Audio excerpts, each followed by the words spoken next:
Hello there, dear peoples. I'm Sophie Yang, and welcome to the Outfit Swap, a concept that's pretty self-explanatory. I draw two characters from Splatoon and Pokemon and swap their outfits. These are the finished results of 5 of these projects. I'll be explaining my thought process for their poses and expressions. I had a little too much fun with these. By the way, in case you want to see the project results before I make a video on them, make sure to follow me on Twitter, Instagram, or Blue Sky, where I post them right after I'm done drawing. Linked in the description. With all of that being said, let's dive right into it. Alright, so we're starting off with Cygnus Suit, Leon, and Tate. Because Tate is a small child, I tried not to exaggerate the features of the Cygnus suit a lot because, you know, it's supposed to make Leon look sexy or whatever. I struggled a lot with what Leon should look like. I went for this, but it made him look too feminine.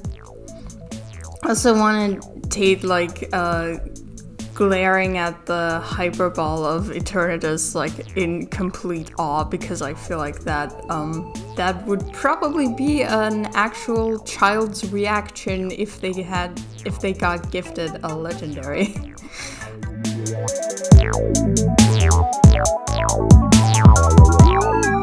This recording session is not that good because it gets, like, gradually dark. I hope you can actually see what I'm doing here. Yeah, I erased Leon's head and then I forgot to draw his beard for like a really long time. Alright, now we're doing outlining.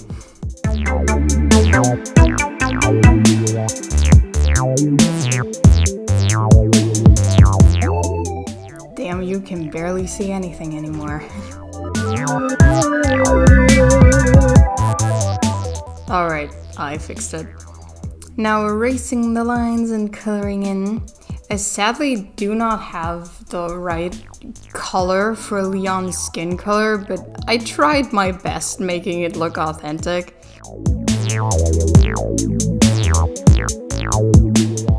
The same goes for his hair. And then I also drew the beard in because I actually forgot.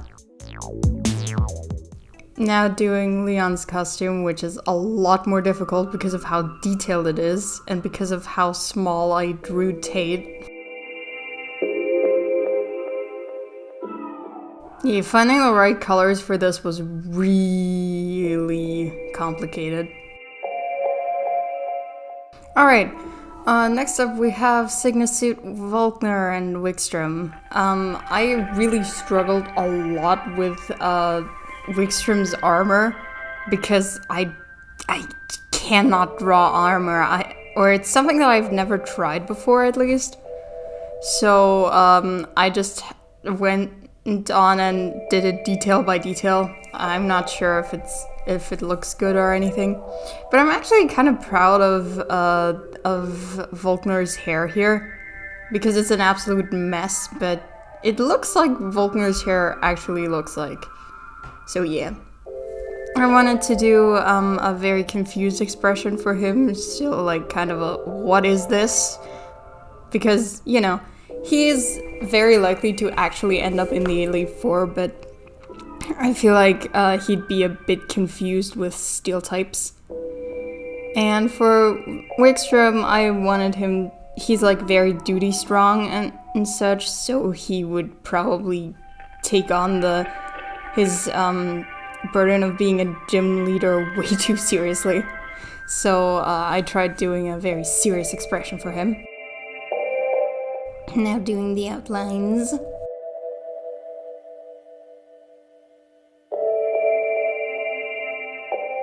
I also messed up on Volkner's second arm. It looks too flat. Also, the fingies do not make sense. And with Volkner's hand, I also messed up, because it's way too tiny. Also, all of the Cygnus suits have, like, super complex designs.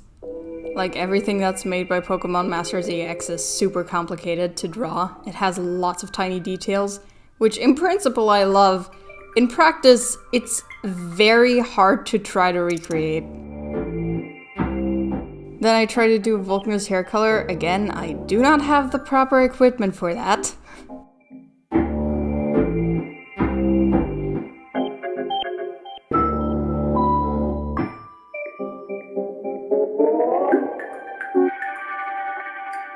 Alright, now we're coloring in everything. And yeah, I do not have that many shades of yellow, so kinda just tried to do my best there.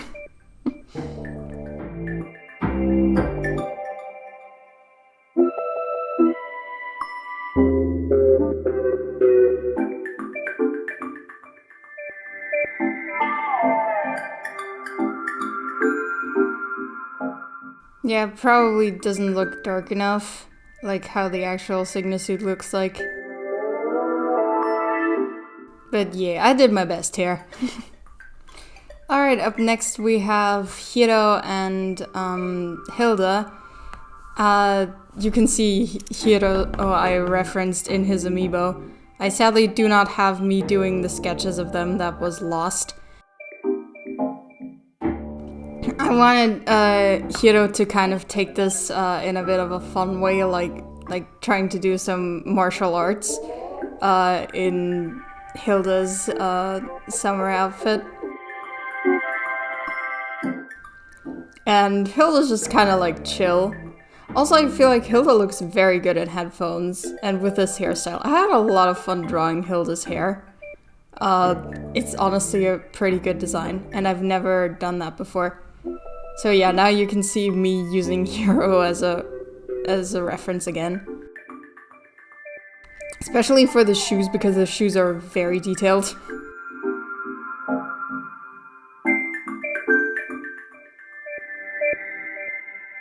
So yeah, for this one, both of the designs have like a weird, strange level of detail to them.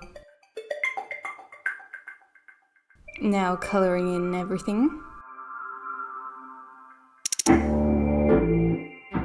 I'm not sure how good I did the gradient on his hair.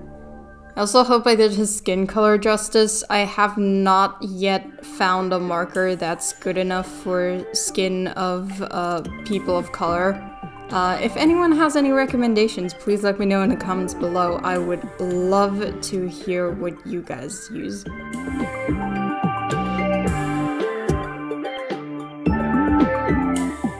And I decided to make the ink color on the shorts that Hiro wears brown because that's Hilda's hair color, and that's kind of how this works, so yeah. Alright, on to the next, and this is our first both Splatoon rounds. So my assignments were Marina in her normal off the hook outfit, and Callie in her Splatoon 2 hero mode thingy. The problem is I often have a lot of trouble drawing Marina because I cannot get her tentacles right. Like, for the life of me, it is an impossible feat for some reason. So yeah, for Callie's pose, I wanted her to do the off the hook pose because, you know, I feel like if Callie were to be put in Marina's costume, she would just have fun with it. Like, Callie would just absolutely enjoy cosplaying, in my opinion. So yeah, that's what I made her do. And for Marina, I feel like there is some alternate reality where this exists, and Marina has definitely been drawn like this before, so I just wanted her to look a lot more serious than Callie would, and just, she's like ready to take on the task of helping the Octarians for Octavio's gain in total, but yeah. Currently drawing Callie. I also used the Marina amiibo as reference for her. Now, again, I had trouble with Marina's skin color. Also her hair color. That was also messy. But her hair color I could get. Her skin color, I just don't know. please, again, please recommend me markers that work for people of color. I just don't have any right now. Yeah. Now currently coloring everything. And Kelly's skin color was easier. Because there are markers in her skin tone. Alright, next are Oleana and Roxanne. Roxanne in her Halloween outfit. Her Halloween outfit is quite cute, and Oleana was just gonna be a goth mommy in her outfit. I didn't want to draw it for both of their proportions because Roxanne is quite short and Oleana is really freakishly tall, so if they were to actually wear each other's clothes, they would not fit. So, I had problems because I started with Roxanne's head height at about where Oleana's head would be, so I had to draw her shorter. But then I also decided to give her thick thighs because that's kind of how her thighs are in her promo art. So yeah. Please don't question my artistry. I have some weird thoughts. I could have tried putting Oleana in a more seductive pose, but I didn't because I didn't want to. Also because I'm not able to draw that, I think. Just skill-wise. And Roxanne would be embarrassed because those clothes show way too much for her comfort. Just too much skin and too much and too close to her body. So that's what I tried to convey with her expression. And also like blushing because yeah. Oleana's face was kind of weird for me to get. Like, I kind of didn't make it look good. I'm sorry about that. But I had a lot of fun with this, even though the color doesn't look right. But in the right light, the color on that I put on Roxanne's Halloween outfit actually is the color that is there. So yeah, and that would be all of them. So you made it through. Thank you very much for watching. I hope that you like this. I don't know when this is gonna come out, but believe you me, I am working on multiple videos right now, so this could be the first or the last. I am not sure. But regardless, thank you very much for watching, and I hope to see you in the next one. And as always, stay fresh! Bye-bye!